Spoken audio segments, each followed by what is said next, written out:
Bismillahirrahmanirrahim. Assalamualaikum warahmatullahi wabarakatuh. Alhamdulillahi rabbil alamin.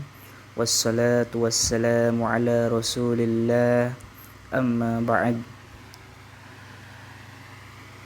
Selamat sore Ananda santri Rumah Quran yang Pak Fahad cintai. Ayo, masih ingat gak dengan guru yang sering bercerita tentang kisah para nabi di Rumah Quran?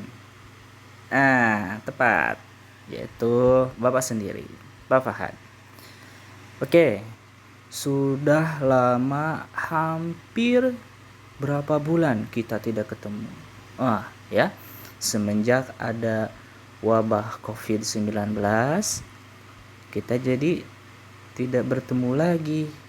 Di mana? Di Rumah Quran. Dan alhamdulillah kali ini untuk pelajaran sirah, maka pertama kalinya belajar secara online dan sekarang lewat video ya. Baik. Kemarin kita membahas tentang Nabi Adam beserta Nabi Nuh. Beserta Nabi Idris. Nah, sekarang kita akan membahas tentang Nabi Nuh alaihi salam. Pak Fahad akan menceritakan sedikit kisah tentang Nabi Nuh. Siapa coba yang tidak kenal dengan Nabi Nuh? Nabi Nuh adalah salah satu dari nabi yang bergelar ulul azmi, yaitu nabi yang memiliki kesabaran dan kegigihan yang sangat tinggi. Dalam hal apa? Dalam hal menyebarkan tauhid kepada Allah. Baik, Nabi Nuh dikenal sebagai rasul pertama yang Allah utus untuk mendakwahi atau mengajak orang-orang musyrik beribadah hanya kepada Allah. Oke. Siapa sih Nabi Nuh itu? Nabi Nuh itu adalah seorang nabi yang lahir di daerah Mesopotamia. Wah, di mana itu Mesopotamia, Pak Fahad? Mesopotamia itu dulunya adalah ini nih, tempat yang meliputi daerah Irak, Suriah, dan sebagian dari Iran. Nah, Mesopotamia dulu adalah sebuah tempat yang sangat makmur. Ya. Jadi, pada zaman dahulu di Mesopotamia itu ada sebuah kaum namanya adalah Bani Rasib. Ya, jadi ada beberapa pendapat bahwasanya kaum yang diajak oleh Nabi Nuh untuk beriman kepada Allah adalah Bani Rasib. Awal mulanya, pada zaman dahulu, Bani Rasib itu ada orang-orang saleh, ada orang-orang saleh ya di antara mereka. Siapa? Namanya adalah Wad, Suwa, Yaguth, Ya'uq, dan Nasr. Nah, orang-orang soleh ini sangat dicintai oleh masyarakat Bani Rasib. Ya, karena mereka itu adalah manusia, dan setiap manusia pasti akan bertemu dengan kematian. Maka orang-orang soleh tersebut ketika mereka meninggal itu sangat memberikan kesedihan yang mendalam kepada Bani Rasib. Mereka tuh sangat sedih dengan ditinggalkannya oleh orang-orang soleh, ya. Karena orang-orang soleh itu biasanya sangat dicintai oleh masyarakat. Biasanya ya. Nah, orang-orang soleh itu meninggal dan meninggalkan kesedihan yang sangat mendalam. Bagi siapa? Bagi kaum Nabi Nuh. Lantas di sanalah setan bermain. Kok setan bermain sih? Maksudnya setan di sana mulai menggoda kepada manusia. Awalnya mereka membisikkan, mungkin seperti ini bisikannya. Aduh, kamu sedih ya? Dia meninggal. Jangan sampai mungkin nanti kamu lupa. Orang-orang soleh itu biar gak dilupakan. Yuk, buat patungnya saja. Untuk mengenang mereka supaya tidak lupa. Setan itu membisikkan hal tersebut. Mungkin kalau dalam bahasa kita. Akhirnya dibikinlah patung. Patung-patung yang menyerupai makhluk hidup atau orang-orang soleh.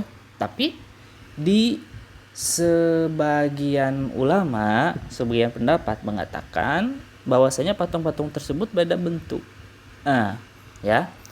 Kalau dalam cerita kisah Nabi Nuh, bahwasanya awalnya patung-patung itu hanya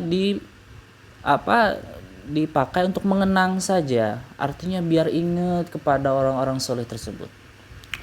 Lama kelamaan generasi berganti generasi, yang tadinya dia itu seorang cucu sampai punya cucu lagi. Ya. Kebayangkan lama waktunya, lama kelamaan orang-orang mulai menyembah kepada patung yang tadinya dibuat bukan untuk disembah. Nah, patung tersebut kelamaan disembah dan dipakai untuk memusyrikan kepada Allah. Kita tahu semuanya bahwasanya yang wajib disembah, yang wajib diimani siapa? Adalah Allah. Kita agama Islam mengharamkan untuk beribadah kepada selain Allah, termasuk beribadah kepada patung, ya, kepada berhala, atau dalam bahasa Inggris itu adalah idol. Nah, dulu patung tersebut adalah merupakan patung dari orang-orang soleh. Tapi dalam pendapat lain ternyata patung itu berubah. Apa? Kalau Wad, orang soleh yang bernama Wad, itu dia menjadi patungnya itu berwujud sebagai seorang laki-laki. Kalau Suwa, dia berwujud seorang perempuan. Kalau Yagus, dia berwujud sebagai seekor singa. Ya. Mana ini singa? Ini mah hanya gambarannya ya. Hanya gambarannya sebagai singa. Kalau Ya'uq itu sebagai seekor kuda. Mungkin ini atau mana ya? Kalau Nasr itu sebagai seekor burung elang. Ya, itu ada pendapat lain tuh yang menyebutkan bahwasanya patung-patung tersebut itu beda-beda perwujudannya, ya. Lama kelamaan disembah, ya, bukannya menyembah kepada Allah, malah menyembah kepada siapa? Patung disembah, ya.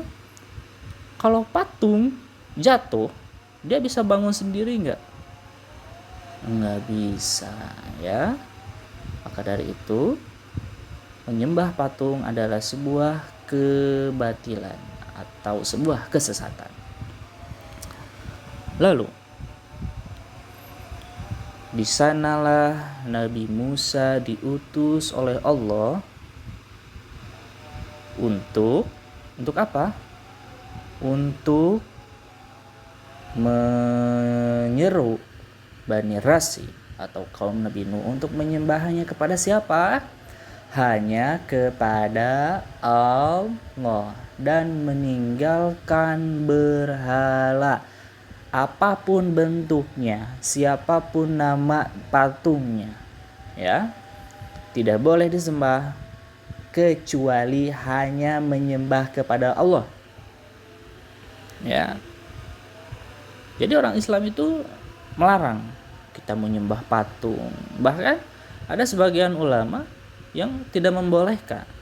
Bukan sebagian lagi, ya, para ulama melarang untuk membuat sebuah patung yang mirip sekali dengan makhluk hidup, ya. Melarang. Nah, itu adalah awal dari kisah Nabi Nuh. Jadi Nabi Nuh itu kaumnya adalah Bani Rasib, ya, yang ada di Mesopotamia. Ya, awalnya di sana ada